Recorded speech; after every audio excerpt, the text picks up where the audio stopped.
Hi, everyone. Welcome back from the break. Hope everybody had fun and had an opportunity to maybe go out and talk to a bunch of folks out there in regards to what's happening in the city. Hopefully you saw some of the young innovators that are in the audience right now and out there doing the hackathon.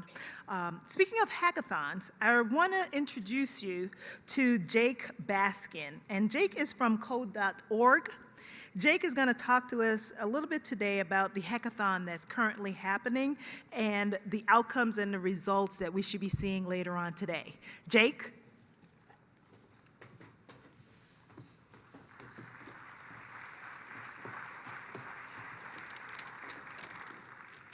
Hi, everyone. I'm Jake Baskin. I head up our outreach with school districts nationwide at code.org.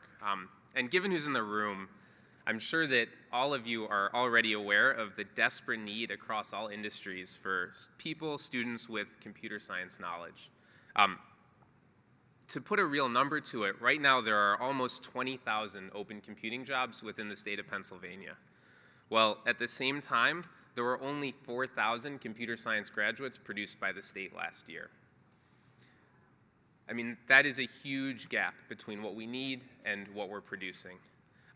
And this really shouldn't come as a shock to anyone, because if we take a step back and look at high school, where students are deciding what they're going to study, what they're interested, what they might continue with, only 1 in 10 schools nationwide is even offering students the chance to learn computer science.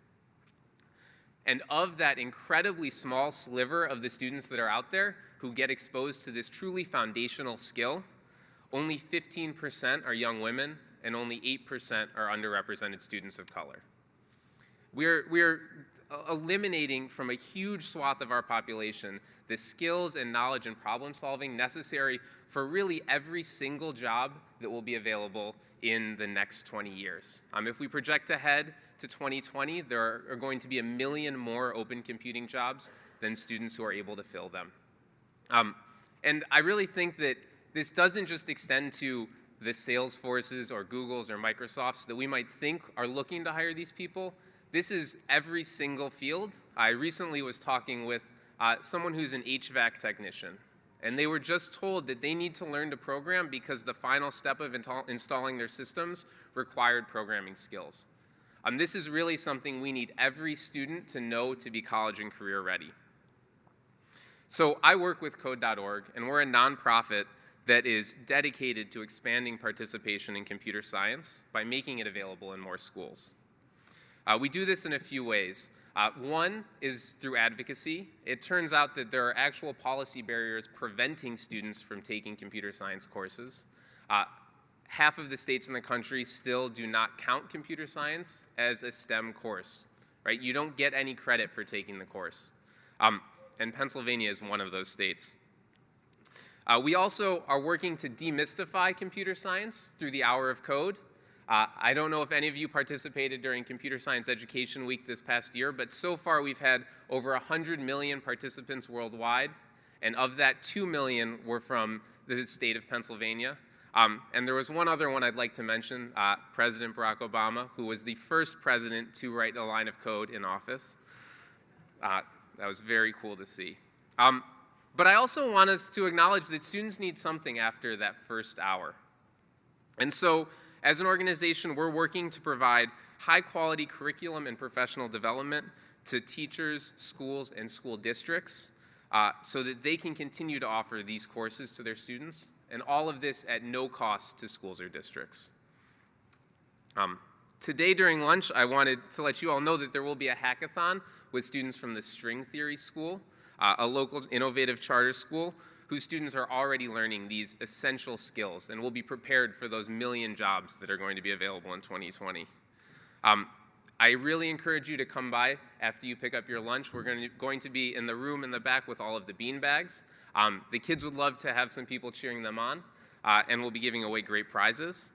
And also, if you're interested in trying out a little code yourself and have a smartphone, pull it out, pull up your browser, and head to studio.code.org.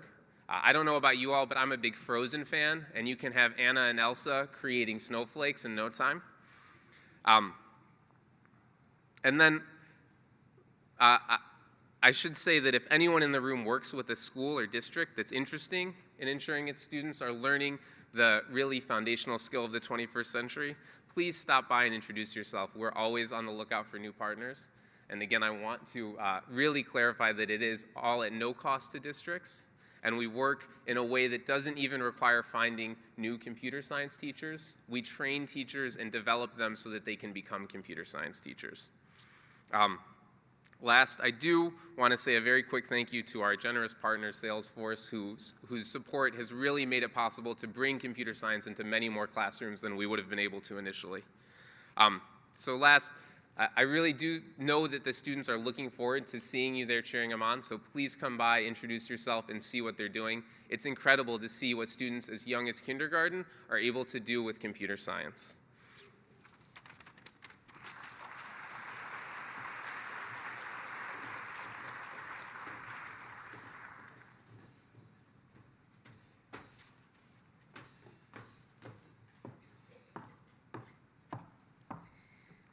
Thanks so much, Jake, for that introduction about the Code.org organization and what we're doing here today.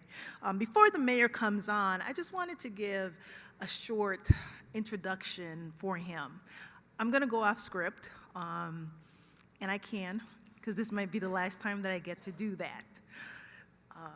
The mayor of this city has really been the the fundamental person that has given us the opportunity in the city of Philadelphia to take customer service to a whole different level. When I came here, I was interviewing back in May 2008. This project, called the Philly 3-in-1 project, was supposed to last a year and a half. So they had 6 months before they were supposed to go live.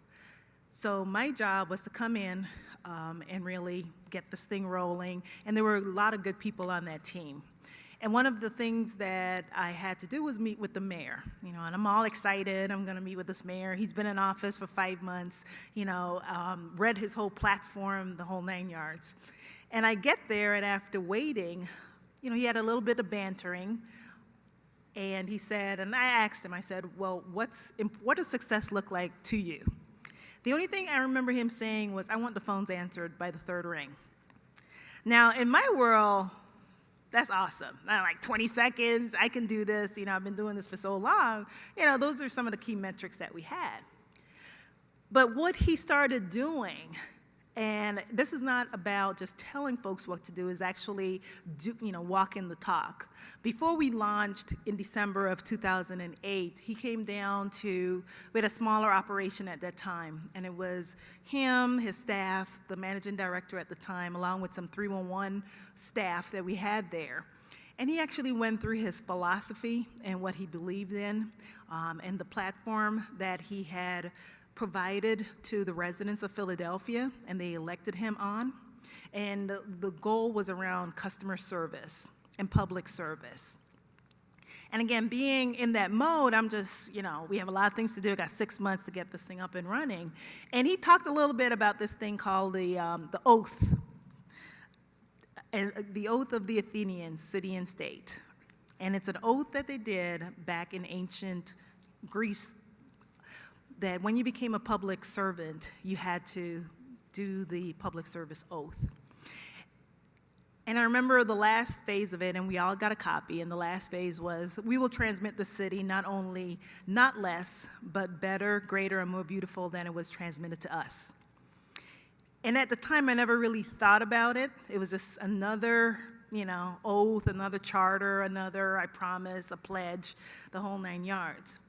I was concentrating on the key metrics. What do we need to do to get a response? What do we need to do to make sure that, people are satisfied? But as I went out into the community, I actually began to realize what he meant. Not just from saying we need to respond faster, but he did not have any limitations on where we could go with this program. So going into the communities, especially back in 2008, 2009, you had people in the neighborhoods that when you went into their meetings, they were so distrustful as to what the new program, Flavor of the Month, was. Government had come in and said they were going to do certain things, and they never did. We weren't responding to them. I had Mr. Samuels, who was the neighborhood person for the association in West Philly, come up, and he had this big black binder of stuff. You know, it's records in writing of ways that he tried to connect with the city and just couldn't get anywhere to report issues in his neighborhood. You know, I had the Cohens, who were trying to figure out a way that they wanted to participate in making the city of Philadelphia better. So I really began to think of not just how do we handle response via telephone, but how else could we respond to and connect to these individuals in the community who are trying to do the right thing. And we're now coming in saying we have the solution for you. It's 301, call us. We had to come a little bit better than that. So coming from that arena 6 years ago and that environment, you fast forward to today, we have taken over 7 million calls within our operation. We have a mobile app that can be translated into 17 different languages. We have the personnel that is there, that is dedicated to achieving the goal of not just answering the phone, but doing the best job that we can in public service and increase and keep the promises that we say, call us and we'll get something done. You know, we have won several awards, including the Big Vision Award. We've been named Citizen Engaged Community 4 times by the Public Technology Institute for the work that we're doing. And as of today, amongst 129 countries, 119 countries, we are actually a finalist for the United Nations Public Service Award.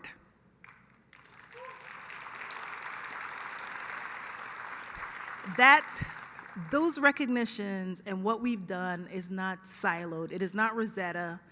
It is not just 311. It is not Rich LeGrand. It is not Adele Abid.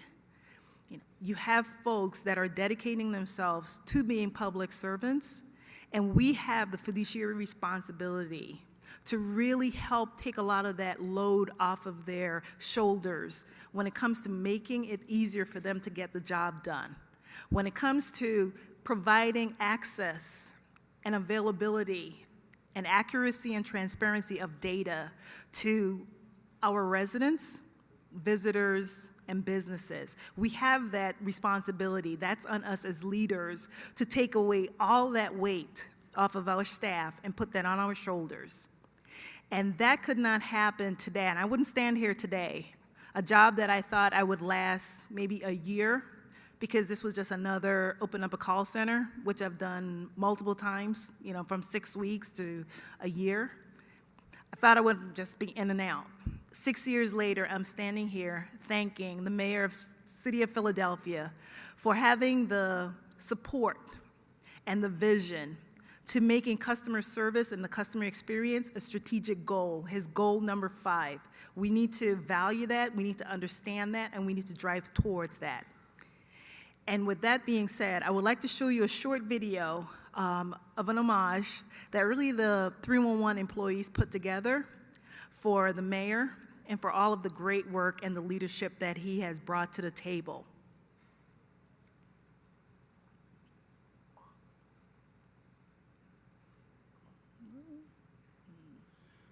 We want Philadelphians to utilize Philly 311 to make our communities cleaner, safer, the kind of communities that we all want to live in. Hi, I'm Mayor Mike Nutter. When I took office in 2008, our administration outlined 5 strategic goals for the city of Philadelphia.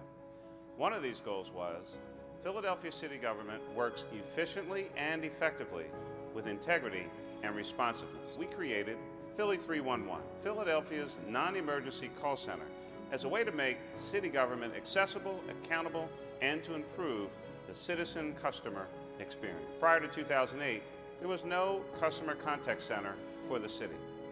As a result, non-emergency calls often were coming into Philadelphia's 911 call center, which slowed down the intake of emergency calls for all of us.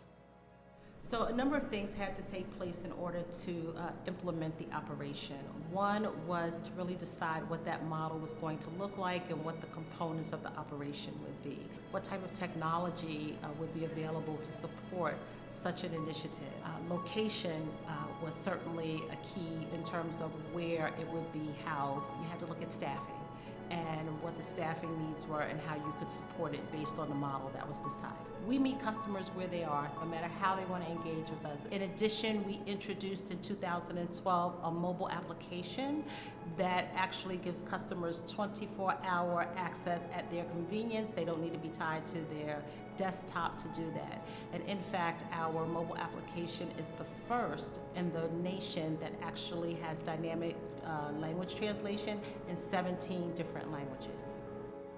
Typically within 301 operations, they're structured as call center, contact centers only. What we found in the city of Philadelphia is that we had to expand that type of model. A few years ago, we started this program called the 311 Neighborhood Liaison Program. What that program really started off as was really a way for neighbors to communicate issues within their neighborhoods and their communities, and the city being able to resolve them. They're now really one of our strongest advocates and what we call a community hero, that they're able to, at any time, be able to make their neighborhoods cleaner, safer by just using their mobile app, going online and entering information, or by going on social media to report events that are happening or quality of life complaints within their neighborhoods. One of the successes that we're seeing is the growth of the program has expanded and actually doubled over the last couple of years. So we now have 1,300, we call them community heroes, that are out there really taking and empowering themselves and taking control of what's going on in their community.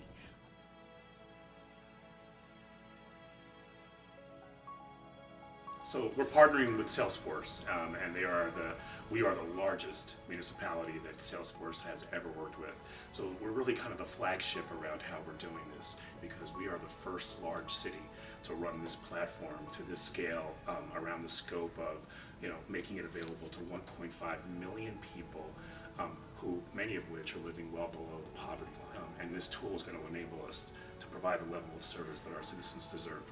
For the first time in the history of Philadelphia, the word citizen is synonymous with customer. The more citizens that we have engaged in using what we're doing and improving their community, the more customers we have who love Philadelphia, and that's why we're growing for the first time in 60 years as a city.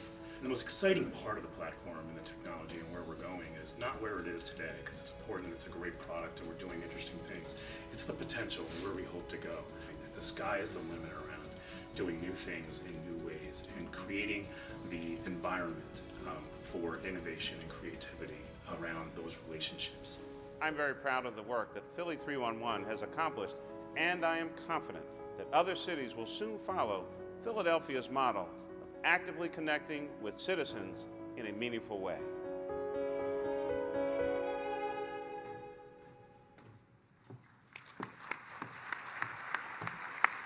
Ladies and gentlemen, I want to introduce the Honorable Mayor Michael A. Nutter to the stage.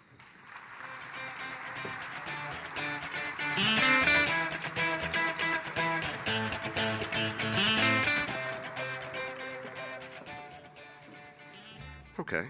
Good morning, everyone, and Rosetta, thank you very, very much for and the video. It's exciting to be with all of you here this morning, and I know that there are certainly a bunch of folks from city government and the private sector, nonprofit sector, but for any who are not from the city of Philadelphia, first and foremost, let me welcome you to the city of brotherly love and sisterly affection. Not be more excited about this Philly 311 announcement today and the 2015 Philadelphia Innovation Summit. I want to thank again Rosetta Carrington-Liu, our Chief Customer Service Officer for the City of Philadelphia. She does a spectacular, always focused on the customer, always trying to make sure that people are getting the kind of service that they deserve. And so I'm going to ask you to please give Rosetta a huge round of applause. She's doing a fantastic job. Rich Negrin, our Deputy Mayor for Administration and Coordination, and our Managing Director who oversees all of the IT systems and 311 and Philly Rising and a variety of other areas and initiatives throughout our city government. Please give Rich a big round of applause as well. Adele Abib, our Chief Innovation Officer, the first time we've had a Chief Innovation Officer in the city government, and Adele, again, is directly responsible for making sure that systems are up and running on a regular basis, and making sure in the more gentler way I can say this, although he knows the way I actually do say it, making sure that our stuff works, and I'll leave it at that. We have a very special guest with us today, and I want to thank him and his entire team. You know him, of course, as Vivek Kundra, although in due respect to his parents, I do want to say that it's actually Vivek Kundra. For his parents are probably watching this streaming back in India, and his family. He's the Executive Vice President, Salesforce, and the former Chief Information Officer for President Barack Obama. Please give Vivek a huge round of applause, and we thank him for being here today.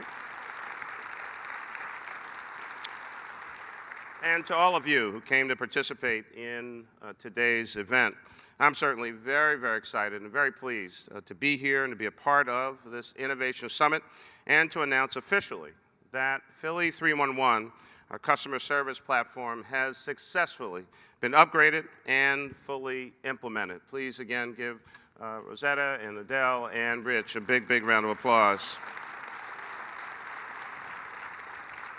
Many of you already know that I certainly believe that good government is not only innovative, but it's also transparent and efficient. It should be data-driven and should reflect the best practices in the industry here and afar. I believe that good government also utilizes new technology. It's accessible to our citizens, it creates value in the product and service that we deliver to our citizens, and ultimately is responsive to their needs. The newly upgraded Philly 311 platform is definitely good government, working to engage citizens in so many ways and on so many multiple platforms and channels. Thanks to the Philly 311 upgrade, anyone can submit a service request and easily track their service requests from start to conclusion. Through the new neighborhood portal, citizens will be able to connect with each other on mutual concerns and to come together on community issues to get things done and make their neighborhood better. Now we can also use GPS integrated mapping on requests so the public and our city government can view service requests by location. The new mapping technology enables the city to see areas of multiple requests and also take notice of geographic trends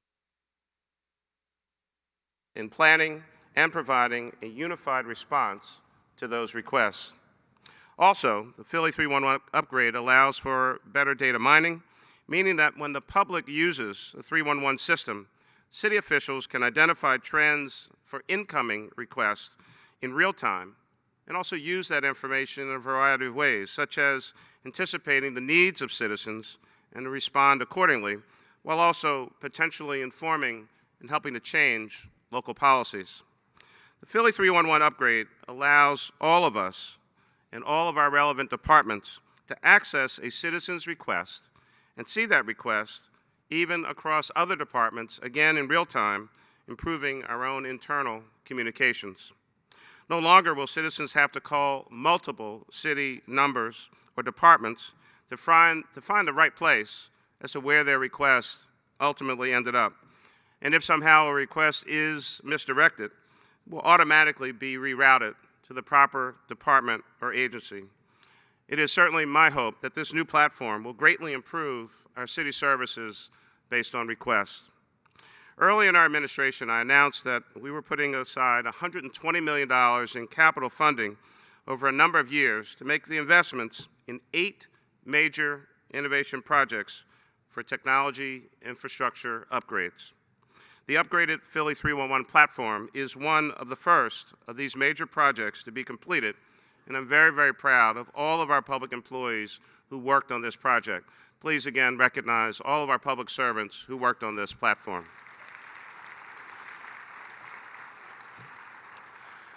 Let me also take a moment to recognize Unisys, the company that was contracted to implement the platform, and Salesforce, the company that powered this new system, and they're also hosting our Innovation Summit today.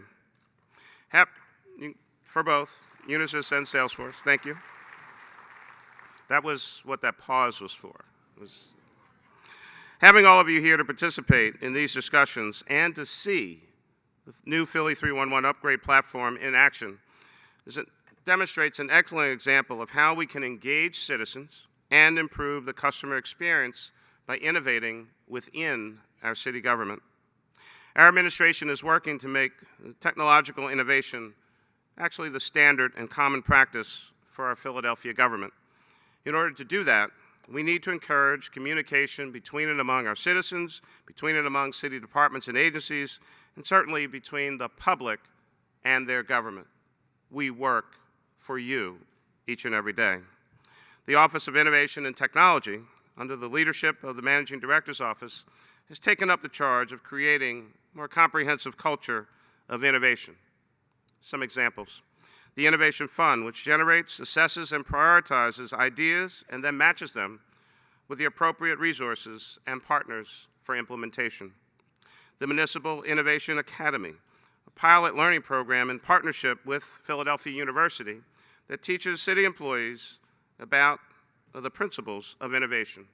And of course, now today, the Philly 311 platform upgrade. Today, we're here to celebrate, of course, the successful launch of this new platform. But I can assure you, we still have much more work to do. And today and through this conference, we'll certainly discuss how we can use innovation and technology to engage our constituents on addressing the many challenges our city still faces. We want to create a sustainable series of solutions for pressing city issues. And of course, we want to enhance the citizen services that we provide and the experience that Philadelphia's citizens have, again, with their government. It's my hope that we can learn from each other and that this Innovation Summit is a great opportunity for us to continue that discussion, keep working together, all for one purpose. We're a large customer service organization. Our job is to respond to our citizens and provide the highest quality service at the lowest possible cost and to get things done. Thank you very much for being here today. Thanks. Thank you so much, Mayor. Yes. But you're not quite done yet. Yes, I've heard. Yes. So we have a special guest here today, Vivek Kundra, who is the Executive Vice President from Salesforce. And yes, you have to remind me, I'm having a conversation with the mayor here, it's a one-on-one. Vivek Kundra is here from Salesforce. He's the Executive Vice President and also the former Chief Information Officer, as you stated, that was appointed by President Obama.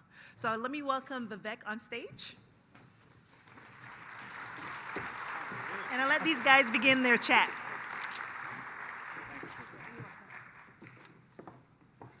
Good morning, and thank you for those amazing comments, Mr. Mayor. What I would love to do is actually take you back in time to 2008, which is 7 years ago.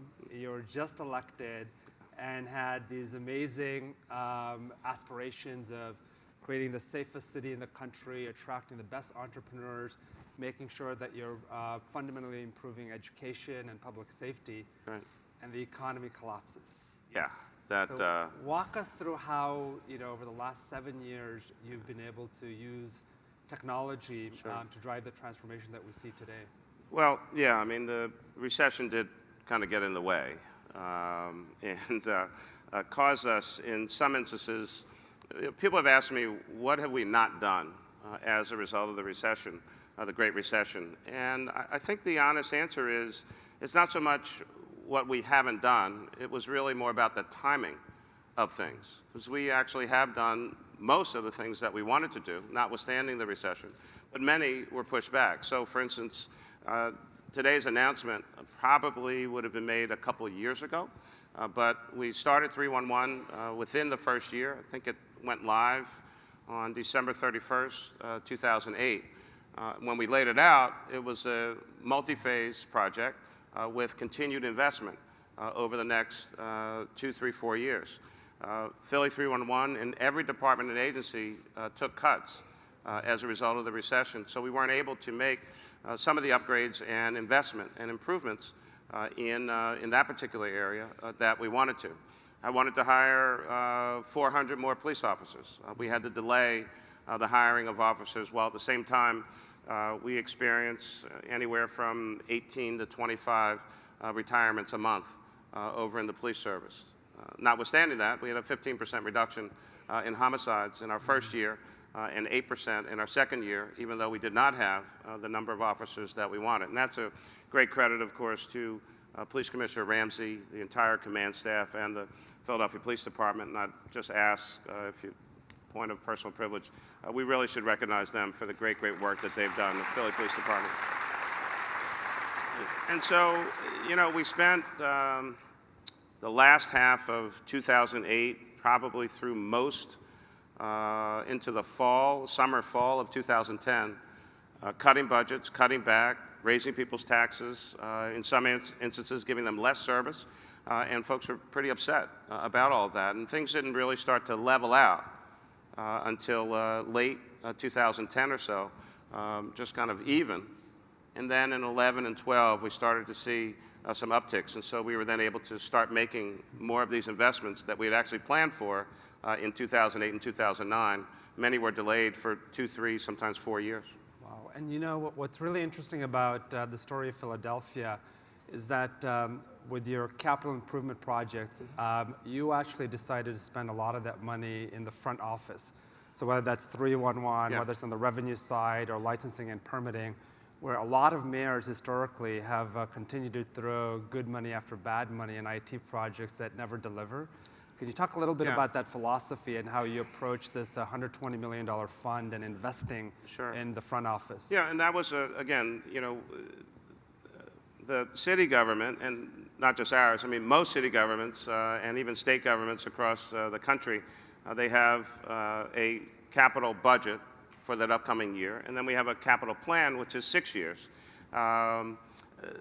There's one big government that actually does not have a capital budget, which is actually, unfortunately, the federal government, but that's another story for another day. And so we try to project out into the future how we're going to spend the dollars that the citizens give us or potentially will give us through the borrowings for the capital budget. You know, a lot of IT systems and infrastructure, which is a word that usually causes people either to go to sleep or their eyes start to glaze over, I mean, really are the heart and soul of any enterprise, and certainly for a big city government. And so I've had been in government for a while. In my time in city council, I knew that many of our systems were old, they were antiquated, they were outdated, in many instances did not communicate with each other. It made it very, very difficult to move the government forward. And, you know, I was in Chicago in the summer of 2006, so between the primary and the general. So I'd won the primary, but not yet. The general election had not come.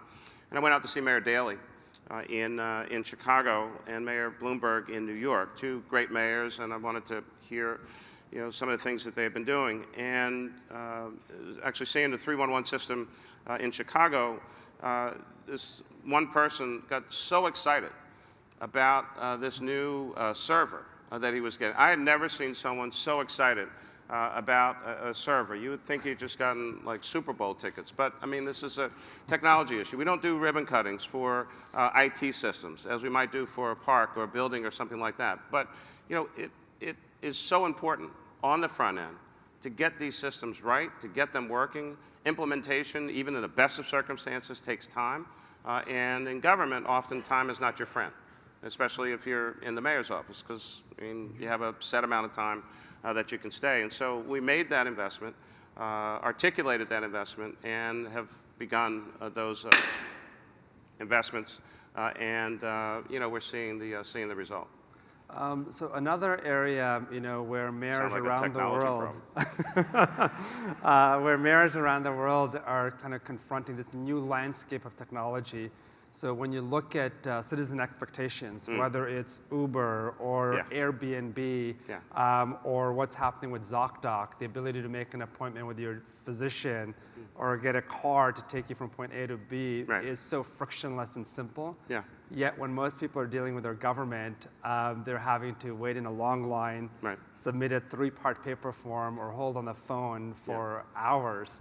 How do you think about this transformation that's actually happening from the outside coming in? Well, I mean, one, because people are having so many of these experiences, and I mean, Adele can tell you that, I mean, I'm fairly regular on his phone about, whatever might be going on. And I mean, given that I'm out a lot, I probably don't even use our technology as much as many people do in the government who are, in their office all the time, at their desk all the time in front of a screen. So I'm more of an episodic user. But, if you're on other sites, private sites, I mean, I'm not trying to give folks free advertising, but I mean, just in a, kind of a regular personal experience. They're fast, they move, you can get information, you can move around. And so then, sometimes I've come in, to our own government operation, and you notice a difference. And so if they can do it, why can't we do it? Which, of course, he will remind me that, well, they have invested about $1 billion in their technology, and, we have $100 million. So, I mean, a slight difference. But, I mean, the issue is our city government. So we're the 5th largest city in the United States of America. We have 1.5 million customers who expect value and a return on their investment for the tax dollars that they give us, and to manage them properly. If we give them a high-quality product at the lowest cost, we'll expand our market share, and more people will want to use our services. We are a large service organization. It is the only real reason for us to exist. People need service, they want service, and they want it quickly. Technology can help, training is critically important, and then maintenance and staying on top of what happens. And I guess the last thing to one of your points, I mean, the other restraint I think you have to have, as much as everyone always wants the latest, the newest, the shiny thing, I mean, you just can't change systems every other month because someone's just come out with something new. On the other hand, you have to make sure that whatever you have either has the capacity to upgrade or can have a seamless transition for version whatever. So you might not have each and every next version, but you really do have to keep up on the technology. There's always something new. Shifting gears to public safety. Across the nation, there's this raging debate after Ferguson and what's happening in New York City. And your own police commissioner, Chief Ramsey, who we'll be speaking to later, is on the President's 21st Century Task Force on Policing. And would love to get your views on some of the things that we're hearing about around body cameras, or whether it's about trust between the police department and citizens. Well, I mean, I'll take the second one first. The police department, police officers, the great job that they do, I mean, they're not the only ones who are engaged in public safety. Citizens are a huge part of that as well. Citizens want good officers who do their jobs well and respect them. Officers want citizens to help them or give them information and, quite frankly, appreciate the fact that they risk their lives every day to do a good job. There have been divisions, and not just by either Ferguson or Staten Island or even things that have happened here in Philadelphia. I think this has been building over some time, and a few of these incidents, ones that are in the papers or on TV all the time, and others that we might not know as much about, have been driving a bit of a wedge between those two constituencies. You can't have a great city if you're not safe, but also you can't have a great city if people don't feel respected. And so we have to fix that. I think the commissioner's work as co-chair of the President's 21st Century Task Force on Policing will help with that. Training is a critical component. Not every person walking down the street is a criminal. And not every police officer is a bad officer. There are some bad people out in the streets, and there are some officers who abuse their authority. But the vast majority of both constituencies are doing the right thing and are trying to do their jobs. And so I think dialogue is critically important. Training is essential in how you treat people, how you generate respect, how you interact. The ability to know an officer on the street, which is why the commissioner puts all new officers on foot patrol pretty much for a year or two after they come out of the academy. the text tip hotlines, the ability to get information to the police, the ability for the police to connect with citizens, outdoor video surveillance. All of those systems are designed to create a greater sense of community and partnership. I think so we're in a pilot phase, a testing phase. We've got probably a half a dozen to a dozen different body cameras that officers are testing, primarily over in the 22nd District. As much focus as there is on body cameras, and there is a cost, and the President and the Attorney General have talked about providing some funding, I think increasingly police departments and mayors are coming to understand that the great cost of this is not so much on the camera side. It's a camera, it's about that big, it's like the size of maybe a little bigger than a credit card or something. It's about the storage of the data and the video. You have to have a great chain of custody. This is evidence. It has to be stored somewhere. It has to be secure. How do you transmit it? Is it over, X number of gigs, or is it over Y number of gigs to get, from place to place, or if you have to use it in court or something like that? And so the back office costs of body cameras, I think, will clearly outweigh the upfront purchase costs of the equipment, and then how durable is it, and how often do you have to replace it. But I'm a supporter of body cameras, but I think that's only going to tell you pretty much what happened and then what happened after the fact. The training up front, I think, is at least equally important. How do you treat that citizen from start to finish of that engagement? And a body camera doesn't do anything about training. Training is training, and we need to invest more in training, make sure the right people are on our streets protecting our citizens, and that they don't come, or they come with as few biases as possible for their engagement with citizens all across the country. One last question. With this long run as the mayor, now you're the longest serving mayor out of the top 10 cities in the country, and you've successfully guided the city through a recession and drove transformation around public safety, healthcare, education. We were in Washington, D.C. at the U.S. Conference of Mayors, and you've been a past president of that organization. What would your advice be to the 287 new mayors that have just been inaugurated as they look at dealing with some of the toughest problems this country has faced? Sure. And how do they put technology at the heart of that transformation? Well, it's usually three things I say to the mayors after congratulations and good luck, which is make a plan, stick to the plan, work the plan. Stay focused, stay engaged, constant communication with your citizens. Tell them what you're doing and why. If you make a mistake, I've made it more than a few, acknowledge them and try to move on. But you have to have a long-term vision about where you're trying to go. And there'll be, any number of people who will be critics or naysayers or whatever you might, kind of want to call them. And, that's fine. This is America, and everybody has the right to say what's on their mind. But, you have to stay focused in this job. And if you have a good sense of where you're trying to go, and you constantly articulate it to the citizens, and you have to keep saying it virtually in every speech, everywhere, to every audience. So I think by now, folks know that I want Philadelphia to be a safer city, a smarter city, a more sustainable city, and a government that runs with integrity and transparency and improves the quality of life of our citizens. I've said that almost every day that I've been in office. 37% reduction in homicides during our time, $362 million of new money to educate our children, more people working in the city now than since 2001. I think the integrity issues of the past, while they're never over, I think we've infused a new culture of honesty in government, and those who haven't gotten the message, they get it pretty soon, or they usually get fired. And we've improved the quality of life of our citizens in many ways. But our poverty rate is still much too high. There's still too many people who don't have a job. We're not fully funding education at the city and state level, and we have to do a better job at communicating with our citizens. Technology can do a lot for us, and so I think these improvements need to continue.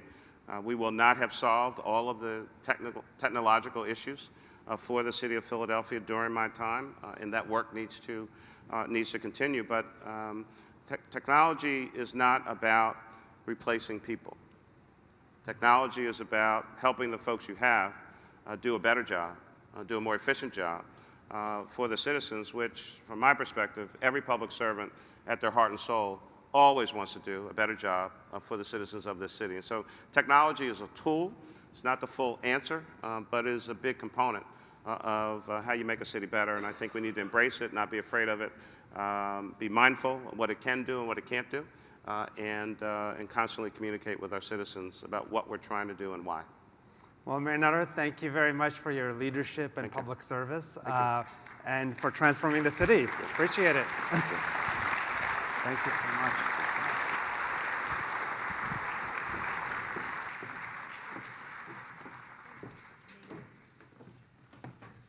Thanks to both of those guys. That was a great interview.